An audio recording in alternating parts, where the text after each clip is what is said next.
Dr. Moses Wetangula. He is already in the chambers this afternoon, ready to preside over the business of the National Assembly. So kindly allow me to hand over for this live broadcast, brought to you by the Kenya Broadcasting Corporation in partnership with the Parliamentary Broadcasting Unit. Enjoy your viewing. Ewe Mwenyezi Mungu, ambaye kwa hekima na wema wako umeteua nyadhifa za viongozi na mabunge kwa ustawi wa jamii na utawala wa haki wanadamu. Tukusihi utazame kwa neema nyingi sisi watumishi wako ambao wameridhika kutuita tutekeleze shughuli muhimu za jamhuri yetu. Tukuomba uteremshie baraka zako sisi tulikutanika hapa, na utujalie tuyatende na kufikiria mambo yote yatakayofikishwa mbele yetu kwa njia ya haki na uaminifu, ili utukufu na sifa zako ziendelezwe, na ili kustawisha amani, ufanisi na heri ya nchi yetu na wale ambao haja zao umezikabidhi mikononi mwetu. Amen.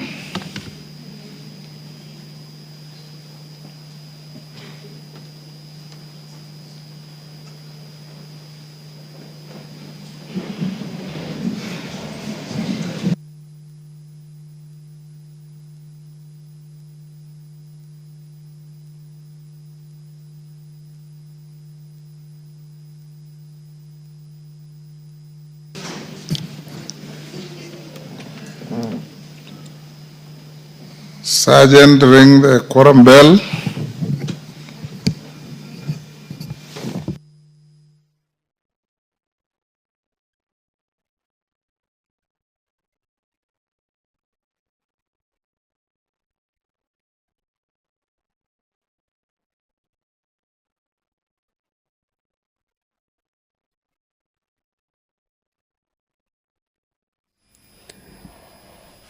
The National Assembly has officially commenced its business this afternoon, and upon the commencement of business, we have the quorum bell ringing, following the directives by the Speaker to ring the quorum bell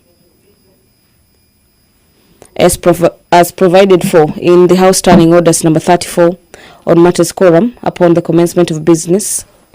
At this particular juncture, the House lacks quorum to continue with the consideration of the business before it, and the quorum bell directive is a leeway for members of the National Assembly who could still be having a break. Remember, the House breaks at 1 p.m. from the morning sitting and resumes at 2:30. So those yet to make their way into the chamber, that a bell is supposed to sort of remind them that the time for the afternoon sitting is already here with the House. As you wait for the quorum to be attained at the National Assembly, the member for Kinango, Honorable Ngozi Rai, will be asking the Cabinet Secretary for Transport to state the current condition of the Kinango Mariakani Road C107 and the impact of the recent rains on its deterioration, particularly the drift connecting the road. The CS for Transport will also be required to explain the immediate measures the government is taking to prevent further deterioration of the road and restore its usability for motorists. The other requirement for the Cabinet Secretary this afternoon is that the CS for Transport is required to outline both short-term and long-term interventions, including any interventions that have been placed to do with matters with collaborations with other agencies to provide for a lasting solution. A prayer is a very solemn moment, whether in Parliament or in your bedroom or in your car or in your church or in your mosque. To some of us, we take prayer very serious because it's the single moment you are in communication with your God. Please don't do that again. Please don't do that again. You are guilty by association.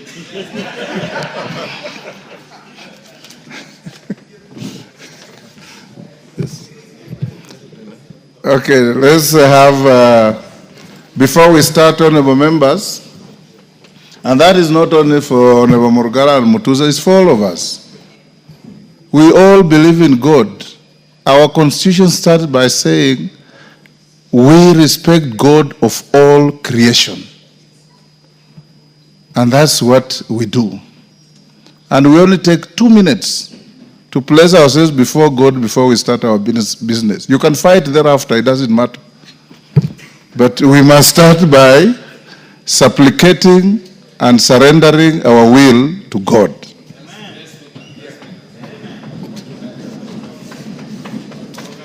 Murugara? Yes. Thank you very much, Honorable Speaker. On behalf of these 3 members of Parliament and Justice and Legal Affairs Committee, we profusely apologize that we had some loud consultations as the prayer was going on. It's just an issue that had come in regarding our committee. I don't know why we couldn't withhold ourselves.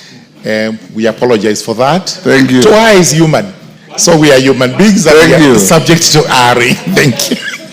I believe that in the face of God, everything can wait.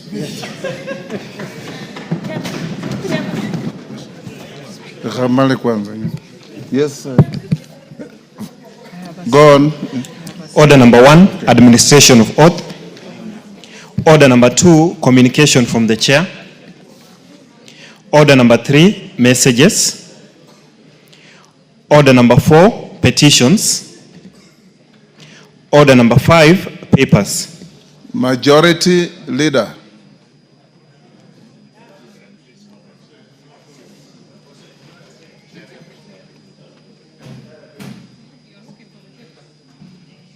Because you are the agent of necessity.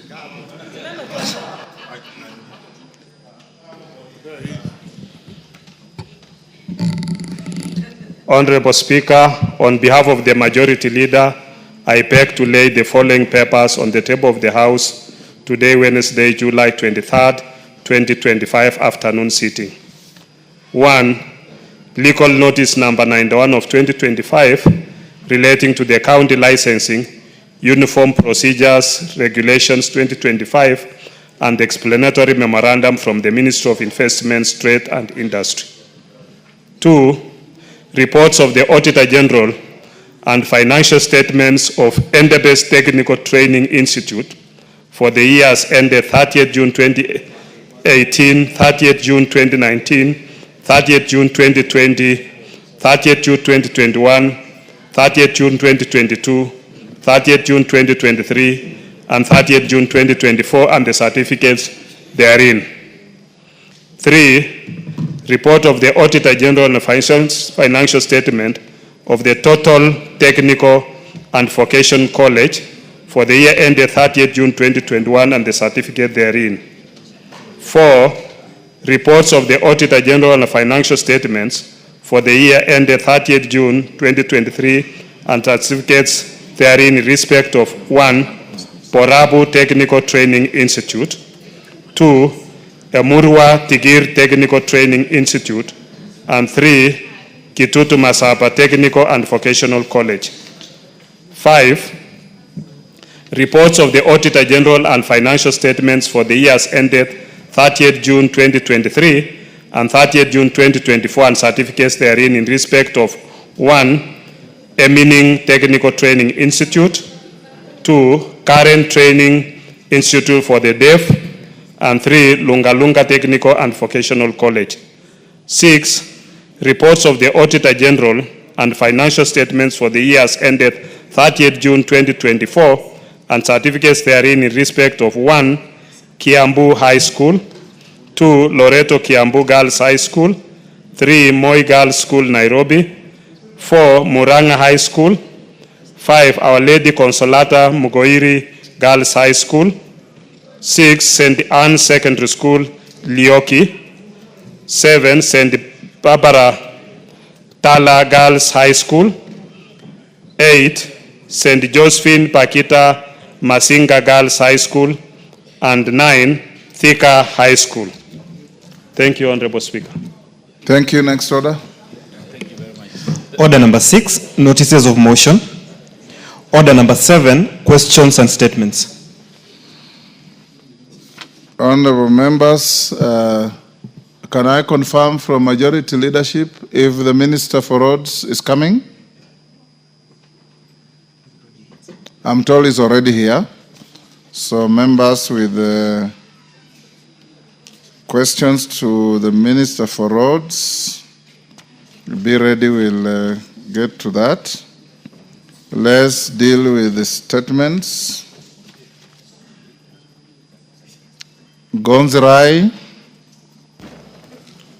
Before that, Gonzirai, hold your horses. Allow me to acknowledge in the speakers gallery Koibeyon Secondary School from Bomet, East Bomet.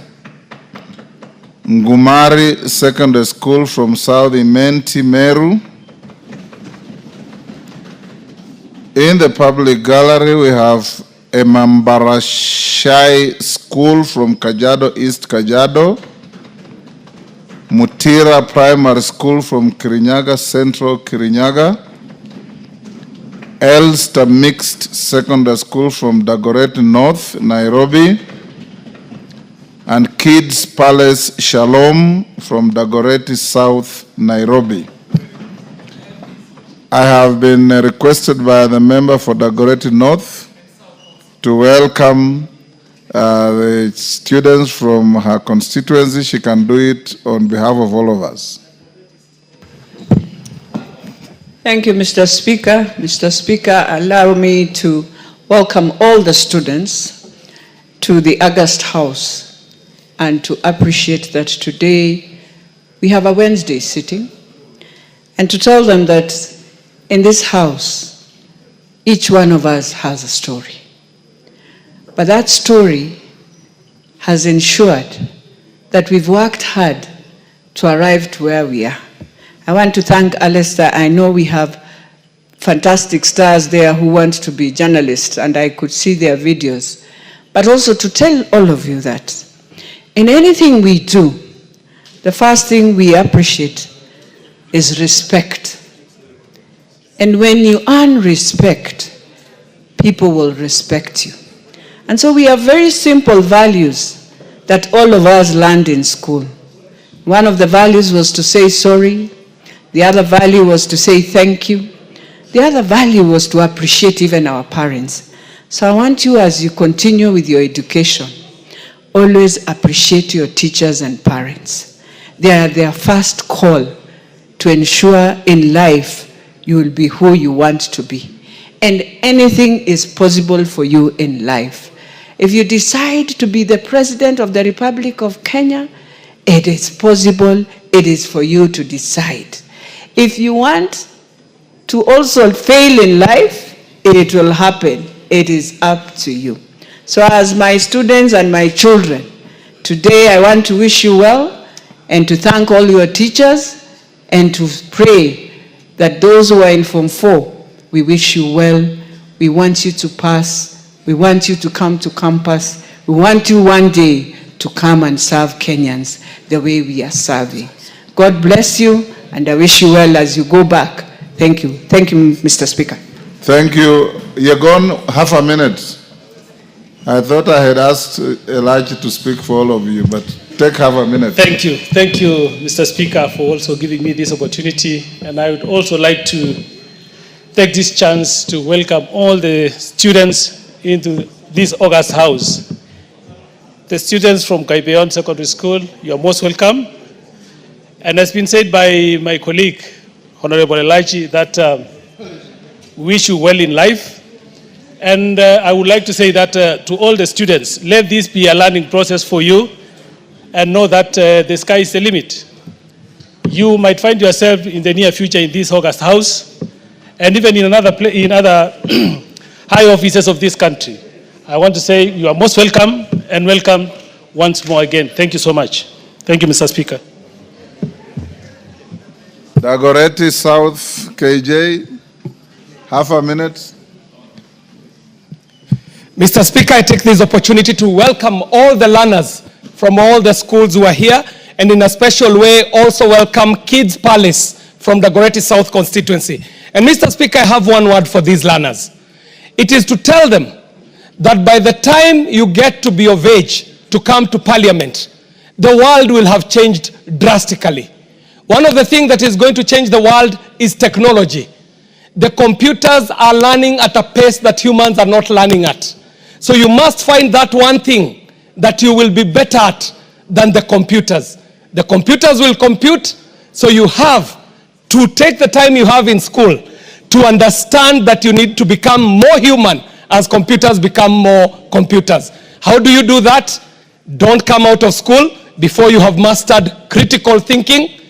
Get yourself to know logic and problem solving. Get some emotional intelligence and empathy, and be patriotic. Those 4 soft issues are the things that computers will never beat you at, because the only thing computers will never beat you at is being human.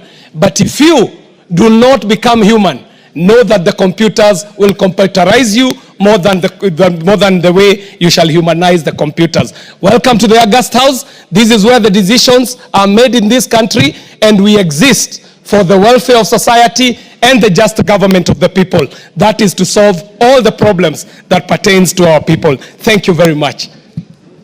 Rai.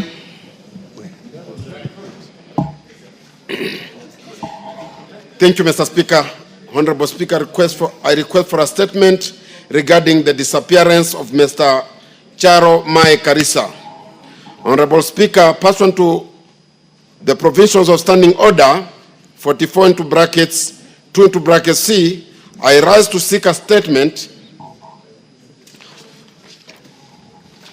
from the chairperson of the Departmental Committee on Administration and Internal Security regarding the disappearance of Mr. Charo Mae Karisa. Honorable Speaker, Mr. Charo Mae Karisa of ID number 2308474 is a resident of Samburu Kibaoni, area in Kinango constituency, Kwale County, and worked as a mechanic in Malindi, Kilifi County. On 16th of July 2024, as he was traveling from Mombasa to Malindi, he was abducted by unknown individuals alleged attached to the National Intelligence Service. It is also alleged that the abduction of Mr. Charo Karisa Mae may be linked to a case in which he was implicated in the killing of a security officer at his place of work. Efforts by the family of Mr. Karisa Mae to establish his whereabouts have been futile. Honorable Speaker, it is against this background that I seek a statement from the chairperson of the Departmental Committee on Administration and Internal Security on the following: a report on the investigations into the disappearance of Mr. Charo Mae Karisa, including any indication of whether any security agents are holding him, and B, the steps taken by the Ministry of Interior and National Administration to prevent enforced disappearances and guarantee the rights of arrested persons as invest under Article 50 of the Constitution. I thank you, Honorable Speaker. Chair, Administration and Security. Tongoyo, when can you bring a response? Thank you, Honorable Speaker. We're able to give the response in 2 weeks. No. Honorable Speaker. A Kenyan has disappeared without a trace. It's true. I give you 1 week. At least most obliged, some Honorable Speaker. Information. Well, okay, most obliged, Honorable Speaker. But Honorable Speaker, yes. I just want to, you are indulgent. The Honorable members alluded that forced disappearance. And I think we should be more responsible enough not to make conclusion before even investigation or arrest is even issued. Your answer will reverse the allegation. Okay. Yes. Most guided. Yes. So you can bring a response next Wednesday afternoon. Honorable members, as honorable members, as you are aware, in the last 1 week, we've lost 2 former members of this House, the Honorable Phoebe Asiyo and the Honorable Catherine Mora Nyamato. The members of the constituencies where the late colleagues hail from, Honorable Okwome and Honorable Steve Mogaka, have requested for an opportunity to make statements pursuant to those dates. So I'll give them to make the statements. Thereafter, I'll give the House 10 minutes. Yes, Honorable Otienda Mola. Thank you, Mr. Speaker. Mr. Speaker, I wanted to bring to your attention, and I brought to the attention of the clerk, that there's also a former member who actually served with you, the first member of parliament of Rarieda, who also died last week, the Honorable Bob Jalango Nyanduga. Bob Jalango died? Yes, he died. I wasn't aware. 4 days ago. Yes. And so I was requesting that as you give the other members, you also do include him in that list. Thank you, Mr. Speaker. So you start. Very well. 2 minutes. Thank you, Mr. Speaker. Mr. Speaker, we lost the Honorable Bob Jalango Nyanduga, who was the first member of parliament of Rarieda. Bob Jalango Nyanduga served for 1 term, but after that was 1 term. And I'm not speaking of any other term. I'm speaking of the term of the Honorable Bob Jalango Nyanduga. But Mr. Speaker, as has become of many members who served for only 1 term, he was not well endowed and he actually suffered. And it is actually a case for why we as members of parliament should actually invest in what we started the other time in terms of, post-service endowment.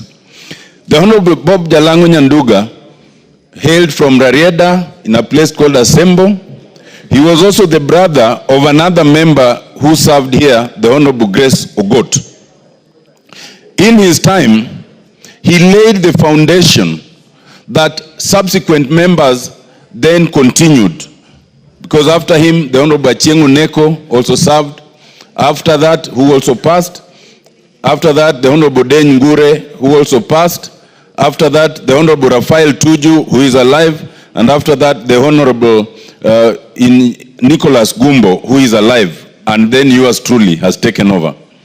And I do not intend to leave that seat anytime soon. So this should also serve as a notice for those who think that they want to come to this August House, that Otiende Molo is not leaving anytime soon. Mr. Speaker, we need to honor these members, because to serve as a member of parliament is a sacrifice that most people don't understand. You sacrifice your family, you sacrifice your money, you sacrifice the pleasures of life to serve your people. And the only thing we can do to those fallen members who are now deserted is at least to acknowledge them and honor them. I thank you, Mr. Speaker. Mogaka Steve. Thank you, Mr. Speaker, for giving me this opportunity to make a statement on the first woman from Gusii community to ever step in this parliament. Mr. Speaker, pursuant to the provisions of Standing Order 259D2B, I rise to pay tribute to the former nominated Member of Parliament, the late Honorable Catherine Mora Nyamato, better known as Ekerebi, who passed away on the 16th of July, the year of the Lord 2025. Mr. Speaker, the late Honorable Catherine Muranyamato, who was born on the 28th of February 1949, joined politics in 1997 as a nominated member through the then ruling party KANU, Baba na Mama, and where she served diligently until 2002. During her tenure in Parliament, she was a fearless advocate for gender equality, civic education, and women's rights champion. She also campaigned relentlessly against early marriages, female FGM, and low literacy among the girls. The late Honorable Catherine Nyamato continued to advance women's rights beyond politics as the Secretary General of the League of Kenya Women's Voters Caucus, where she was instrumental in the establishment of civic forums for women's political participation.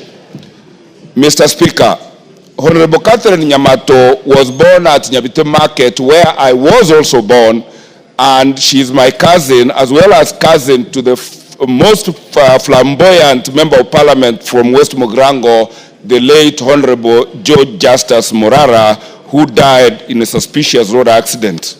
Honorable Speaker, Honorable Nyamato's contribution to the nation will forever be cherished. On my own behalf and the people of West Mogrango constituency, I wish to take this opportunity to condole with her family, relatives, friends, and the people of Kenya at large for losing such a dedicated woman leader. May her soul rest in eternal peace. And thank you, Mr. Speaker, for giving me an opportunity to give this tribute to this gallant woman leader. Thank you, Mr. Speaker. Kwame Okwame. Pioneer.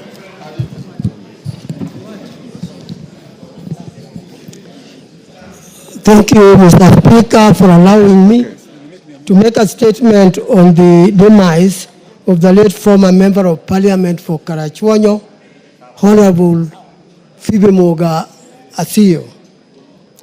Honorable Speaker, pursuant to the provisions of Standing Order 259(2) and B, I rise to pay tribute to the former Member of Parliament for Karachuonyo, the late Phoebe Asiyo, who passed away on 17th July 2025.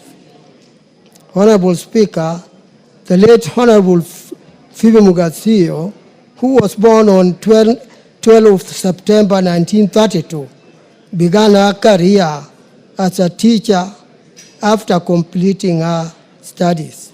She then became the first female senior superintendent of prisons in 1963, where she spearheaded various rehabilitation programs. The late Honorable Asiyo, her passionate advocacy for women's rights enabled her to rise through the ranks and become the first African woman to chair the Maendeleo ya Wanawake organization in 1958.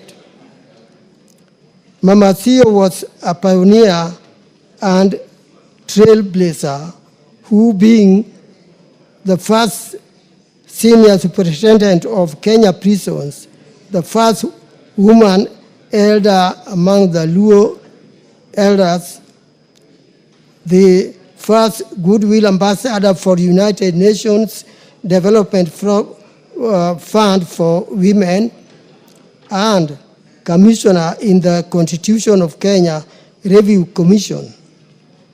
She received honorary doctorates from Lehi and York University, and the government of Kenya recognized her with an Order of the Grand warrior, that is OGWU. Honorable Speaker, the late Honorable Asiyo later ventured into politics in 1979 when she vied for and was elected as the Member of Parliament for Karachuonyo constituency and served until 1983. She served her second term of Parliament from 1992 to 1997. The late Honorable Asiyo was instrumental in pushing for gender reforms, including affirmative action that sought to address domestic violence, widow disinheritance, electoral violence against women, child marriage, and female genital mutilation. In 1997, she introduced a motion on affirmative action, which was prompted by the exclusion of women from Kenya politics.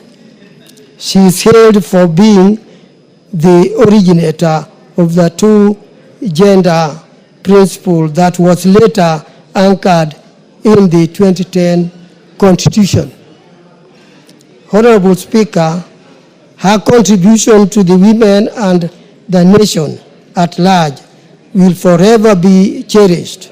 I wish to take this opportunity on my own behalf and on behalf of my constituents to condole with the family of the late Honorable Asiyo, her family, relatives, friends, and the people of Kenya at large.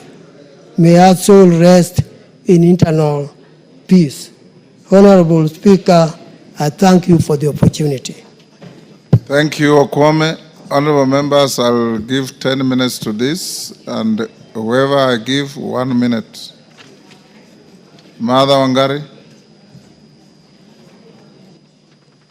Thank you, Mr. Speaker, for the opportunity, and I also join honorable members in eulogizing these great members, former members of this House, and specifically Honorable Catherine Nyamato and Honorable Phoebe Asiyo, who have been trailblazers in the fight for women in this House. In fact, Mr. Speaker, were it not for these successes, some of us would not be here as the beneficiaries of affirmative action and people who have set the pace. And coming from the area where Honorable Catherine Nyamato came from. In fact, I think she's the only woman, apart from the affirmative action seats, to ever sit in this House.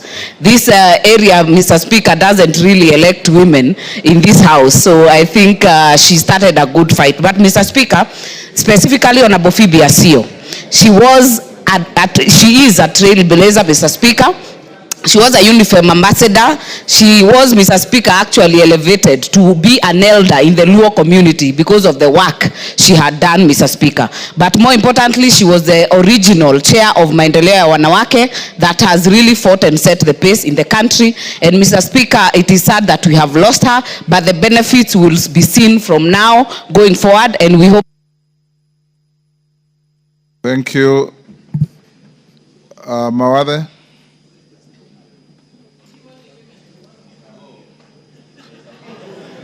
There is also a man on the list, Bob Jalango. Thank you, Mr. Speaker. Mr. Speaker, I also want to join other members in eulogizing these heroines that served in this House, and especially a person that I knew very well. I met her, Honorable Phoebe Asiyo. Under the leadership of Honorable Joe Akech, we, the football team of Mutembei FC, went to play in Mutembei when Honorable Phoebe Asiyo was campaigning for a second term. She was a strong leader. We would adore her, watching her on TV, and the many positive things she brought and continued to fight. Every time she would speak, she would always talk about the need to have additional or many female leaders.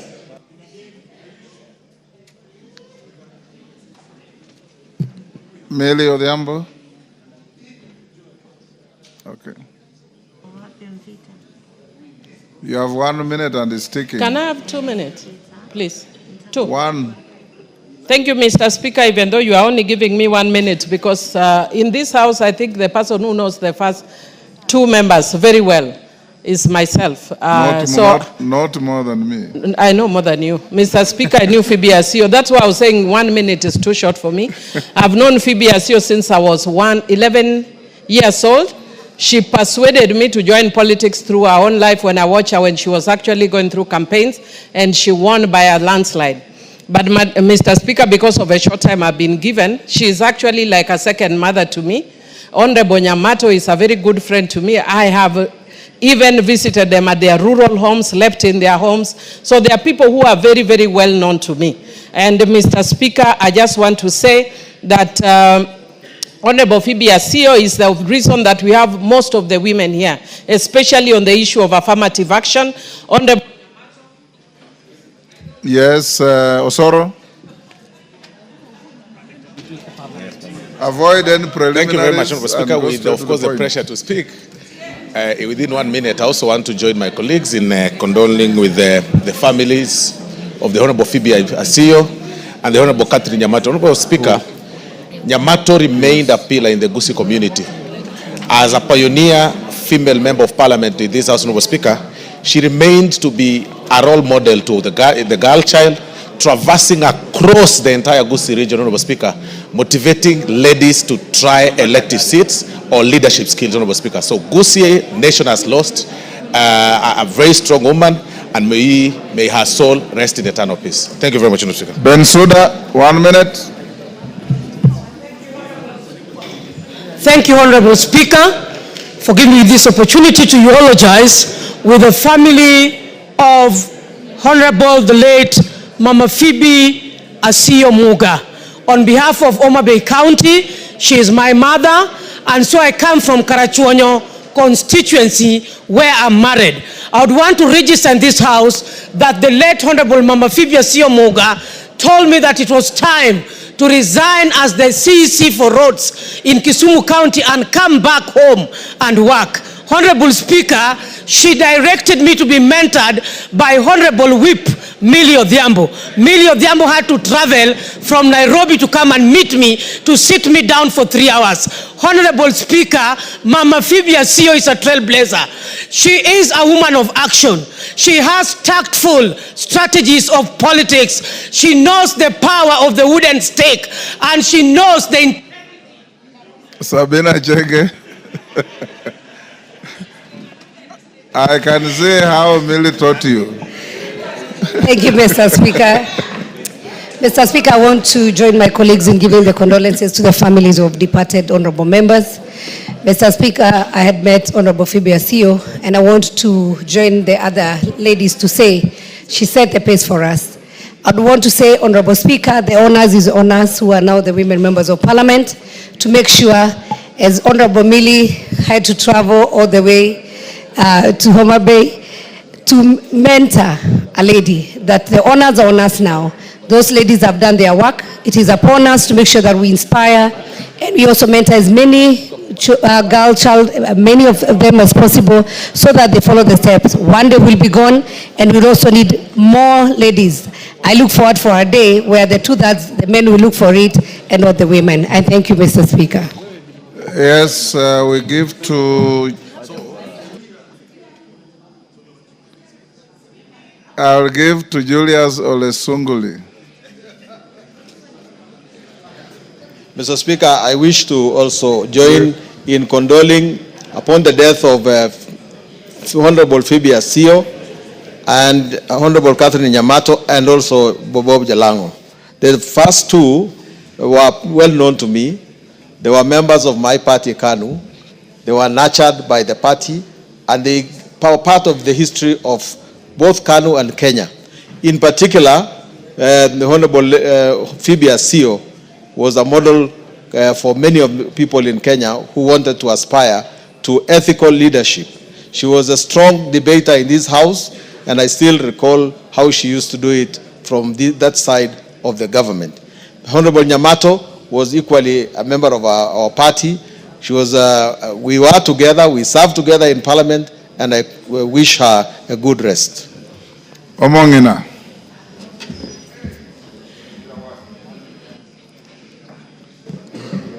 Thank you, Honorable Speaker, for giving me this opportunity so that I can also condole with the departed. Honorable Speaker, I come from Nyamira, where Honorable Nyamato was born, where she was married. And Honorable Speaker, I want to tell the world that Honorable Nyamato was like a Dorica of the Bible. When she died, most of the women that she had mentored, they came carrying whatever that Nyamato had given. And I want to tell this house that we have lost a woman that we will never get in Kisii land. And you know, from Kisii it is very hard for women to be elected. But when she came to this house, she showed the world that the women of Kisii can work, the women of Kisii can fight, and she was fighting for the girl child. And Zamzam.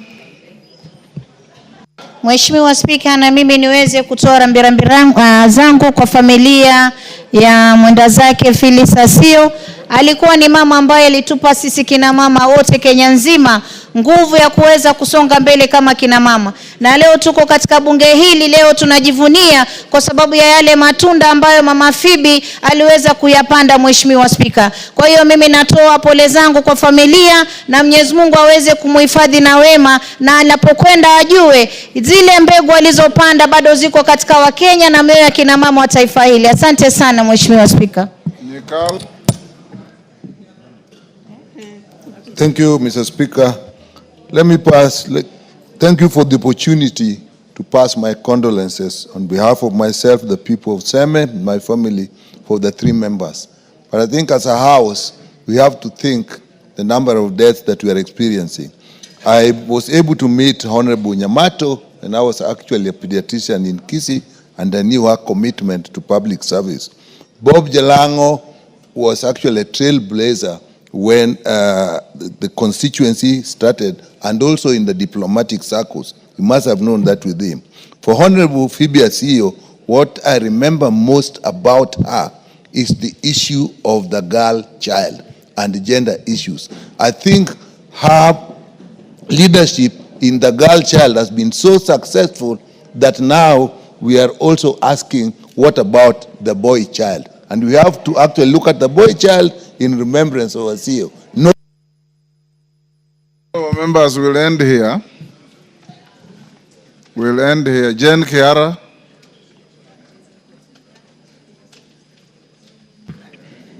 Thank you very much for this minute. Mr. Speaker, I know these 2 women. I wish to eulogize with their families.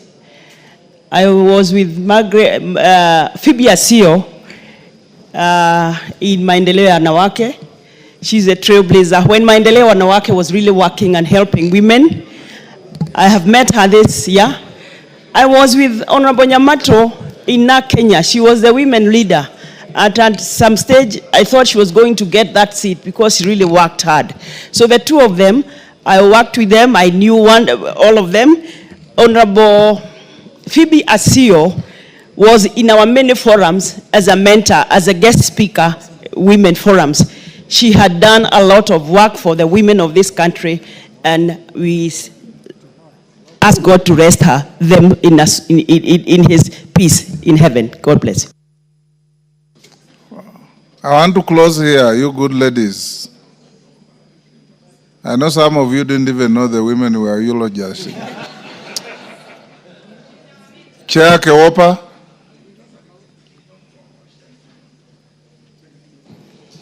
Thank you very much, Mr. After you, will close with Rueda. Thank you very much, Mr. Speaker. Okay, Rueda, and then the lady from Nyamira. Thank you very much, Mr. Speaker. I also rise to eulogize the fallen heroes and also Phoebe Asiyo, who actually laid the foundation for the 2/3 gender rule, which actually remains central in our ongoing pursuits. Mr. Speaker, on behalf of Kewopa, all the women of Kenya, I want to pass our sincere condolences to the family and we pray that may their souls rest in peace. Thank you, Mr. Speaker. Yes, Rweda. Asante Bwana Spika. Nami nichukue nafasi hii kwa niaba yangu mimi, familia yangu na watu wangu wa Lamu Mashariki, tutoe rambirambi zetu kwa mashujaa wetu wa kike. Zaidi nitoe rambirambi kwa Phoebe Asiyo, tutamkumbuka kwa maendeleo ya wanawake. Tunamjua alikuwa ni yuko mbele kwa haki za binadamu, zaidi kwa haki za kina mama. Na matokeo yake yameonekana. Sisi kina mama tutamkumbuka tena, kina mama hata mashinani wanamkumbuka kwa maendeleo ya wanawake, ilishika sana na hata saulika kwa hayo. Na kama sisi wengine tulipopata affirmative kuingia hapa kama women rep, ni juhudi zake na zitazaa matunda. Hata kama yeye atakuwa uko mbele za Mwenyezi Mungu, sisi huku inshallah tutaendeleza yale alikuwa mazuri akiyafanya. Asante Bwana Speaker. Mayaka. Thank you, Honorable Speaker, for the opportunity to give my tribute to the three honorable members, Catherine Nyamato, Phoebe Asiyo, and Bob Jalango. But Honorable Speaker, more specifically for Catherine Nyamato, I just like to salute her because Catherine was the first woman nominated from Bogichora ward in West Mogirango. I am the second one from the same ward and the same constituency. But other than that, Catherine was a mentor to most of us. She gave us a lot of wisdom and she also guided us in our political journey. And also to the Honorable Phoebe Asiyo, who was a trailblazer and who also really helped and held the hand of so many women. And therefore, Honorable Speaker, to those amazing women, and for their sake, we will ensure that we continue with this fantastic job that they've given us. May their souls rest in peace. I thank you. Thank you. On Osero, you are the very last. Thank you, Mr. Speaker, for being the very last. For the avoidance of doubt, Mr. Speaker, I would like to inform the House that after Catherine Nyamato's nomination as a woman, the second woman is only one Renee who is seated here. And I would like to inform the House that the burial will be conducted in Borabu on the 8th. That is my constituency. She was born and raised in Honorable Steve Mogaka's constituency, but she has been living in Borabu, and that is where she'll be interred. Thank you, Mr. Speaker. Thank you, honorable members. Yours truly here served with all the three deceased members. Nobody mentioned that the late Phoebe Asiyo, nobody mentioned that the late Phoebe Asiyo shook the country by defeating the dreaded Okiki Amayo at the time she stood to come to this parliament. Order, Millie. I gave you time. You had too many preliminaries and you couldn't make your point.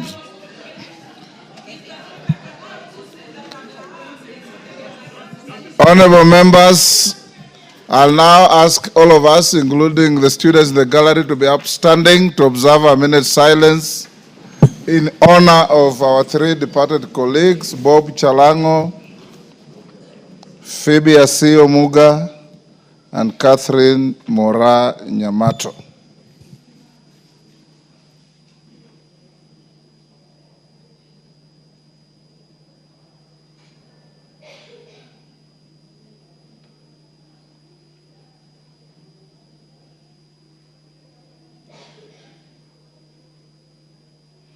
May their souls rest in eternal peace.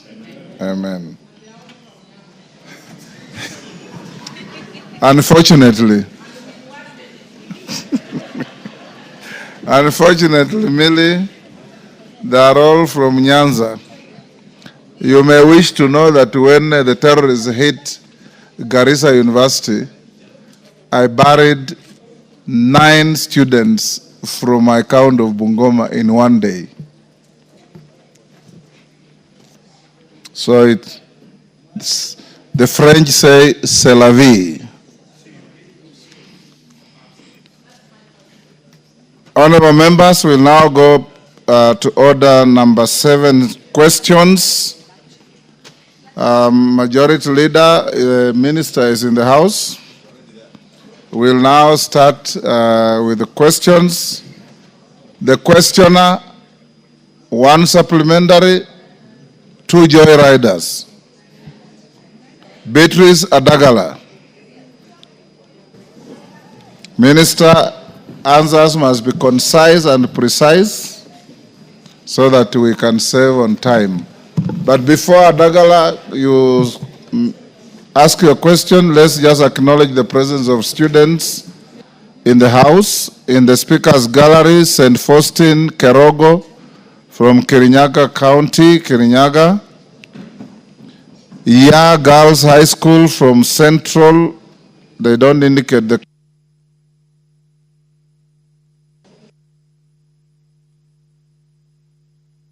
Public Gallery. We have St. Peter's Girls from Molo, Nakuru. New Kihumbuini Junior School from Westlands, Nairobi. MCK Kibuka Primary from Tharaka Nithi. And Golden Garden School from Juja in Kiambu. On my behalf and on behalf of the House, we welcome the students, their teachers, and those accompanying them to the House. Adagala.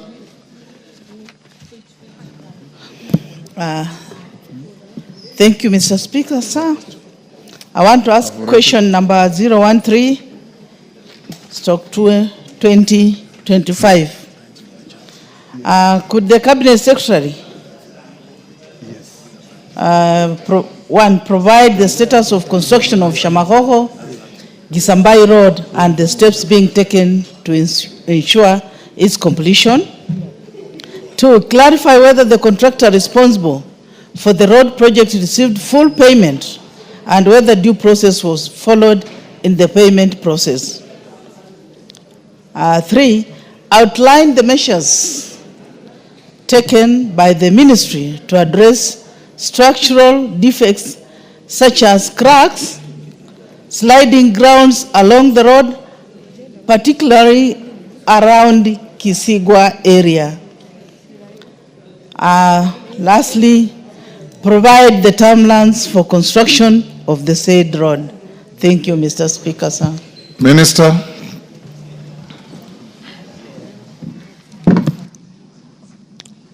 Thank you, Honorable Speaker, members of this Honorable House. Good afternoon. Let me very quickly respond to Mheshimiwa's question regarding this Kisambai Hamisi Senende Shamagoko Road junction project, which I wish to state that it is currently 95.4% complete with 13.7 kilometers of the project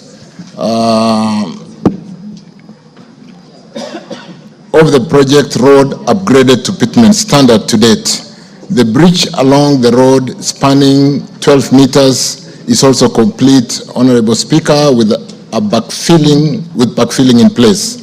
I wish to confirm that works have fully resumed and are ongoing at the project following the recent 40% payments of the amounts previously owed to the contractors in what has for a long time been known as bending bills in the road sector.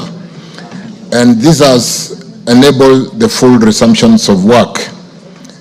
Let me state that the contractor has to date been paid a total of 698,388,457 of the total 827,470,454 certified for payment. This constitutes 8.9% payment, the most recent being the 40%, which is 105,440,875, paid as part of the recent settlement of the pending bills in April 2025. So we still owe this contractor some money. There was a pending bill of about 262 million. The ministry would like to assure the House that all payments for roads works at the project have been done procedurally. As you experienced a slight landslide on a section of the drains due to heavy downpour in the region. Consequently, the contractor has been instructed to undertake necessary remedial measures and is currently on site mobilizing materials and machines to that effect, given the fact that the contractor has resumed since we paid the pending bills. It is envisaged, honorable members, that the completion will be by end of August due to the ongoing rains, April and May rains, which delayed the contractor to immediately resume work and hampered the progress of work. I submit. Thank you, Speaker.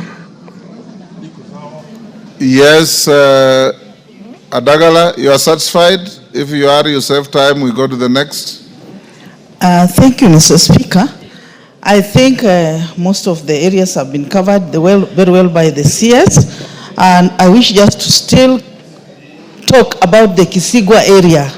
The place is delicate. There are several landslides, and even around Muzazi, there is also another landslide taking place. The road is also getting spoiled. And even if you come to past Jepsesi on your way to Amisi, that hill also needs to be taken care of. But I want to thank the CS for the good response. And even I was there over the weekend. The bridge is being constructed. The contractor is on the road, Mr. Speaker, sir. Thank you. Remember, if the question is satisfied, why do you want to joyride? Go ahead and joyride. Yes. Thank you, Honorable Speaker, for this joyriding opportunity. Honorable Speaker, I'm sure the Minister, when he was preparing for this question, he looked around the area. That's Vihiga County, basically. And at the same time, when this road was came into construction, there are 3 other roads around the area, which I would wish he speaks about if he is able to. And nothing is happening to them. There's the Maseno Kombewa Road, there's the Chavakali Regi Road, there's the Luanda Epanga Mbale Road, and then there's Sirulo Ekwanda, he knows them very well, and finally, there's the Mago Museno Road. But specifically, it's the one of Maseno Kombewa, which has remained an ISO, Honorable Speaker, that it was only made on the Luo side, and then left. The other side of Western, nothing has been done for the last more than 15 years. Thank you, Honorable Speaker. Yes. There is no area in your neighborhood called Luo side. Thank you, Honorable Speaker. I believe you mean Siaya side. I mean Siaya side. Thank you. Yes. I don't want to destroy my question. Thank you. Yes. Yes, Yes, Zamzam.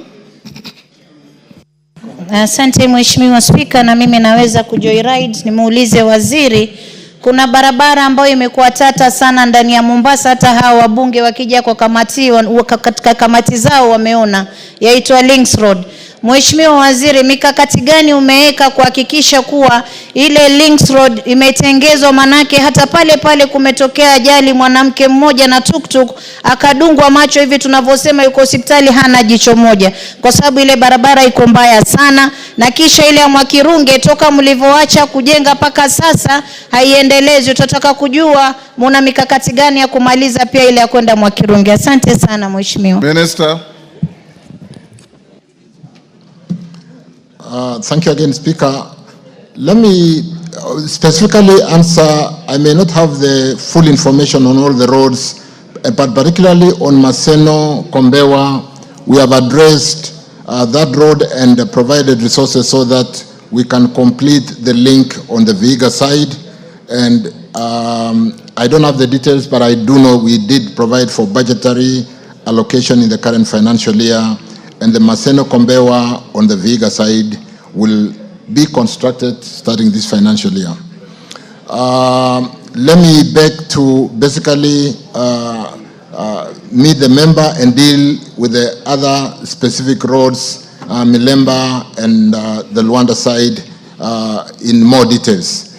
As regarding the road, Links Road in Mombasa, I think this is the road that basically goes through Nyali, and we have a challenge of drainage after construction happened on both sides of the road, and it is a very low section, and when it rains we don't have a channel to basically drain out the water. I was in Mombasa some 3-4 weeks ago, and I did pay attention meeting the governor for Mombasa, Abdul Swamad, and we discussed this. We are looking and working with the landowners within that section to see how to open a channel and be able to drain that low section, so that it's a challenge. It should have been within the county planning, but since that was not done, we'll work on remedial measures with Kura, with the county government, and correct that challenge within this high residential area in Nyali Road, Nyali Estate. I thank you. Simon Kingara. Simon Kingara. Member for Ruiru.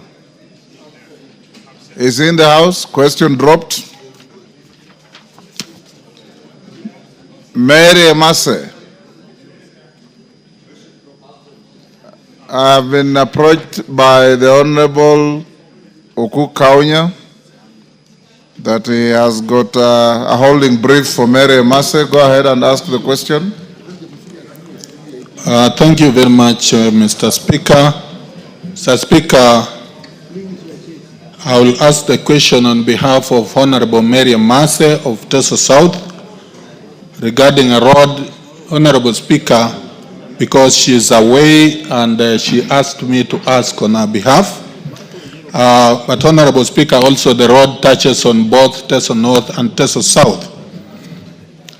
The question to the Minister, question number 15, 2025, by the member for Teso South, Honorable Mary Emase. First, indicate what the when the Busia Malaba Road, which is dilapidated in dilapidated state, is expected to be maintained and upgraded to bitumen standards.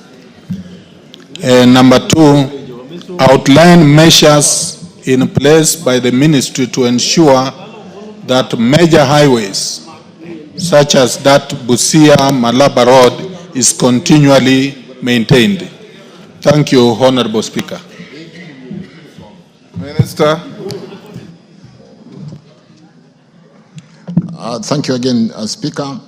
Honorable members, the Busia Malaba Road was constructed to a double seal service dressing standard and open to traffic sometimes in 2021.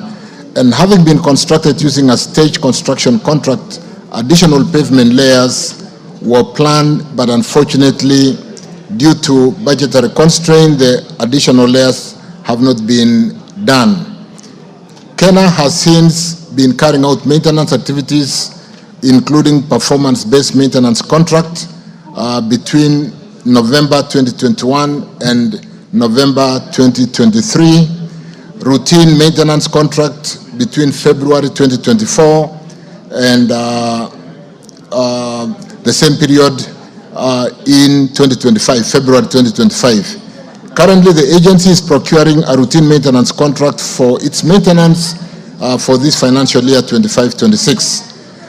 In the strategic plan, honorable members, for the period 2023-27, the ministry through Kenya has committed to ensuring that more than 80% of the national paved roads, including Busia Malaba, are maintained in good condition to ensure the road network maintains its functionality and durability. And to achieve this, honorable members, the agency has programmed maintenance works annually for this road, given the significance of the road being part of within the northern transport corridor that services the landlocked countries that we service through the port of Mombasa. I submit, Speaker. Thank you. Thank you. Okukaunya, the first shot goes to the questioner. Thank you very much, Mr. Speaker. Mr. Speaker, the CS has tried to answer the question, though he did not explain those additional layers, when are they going to be implemented.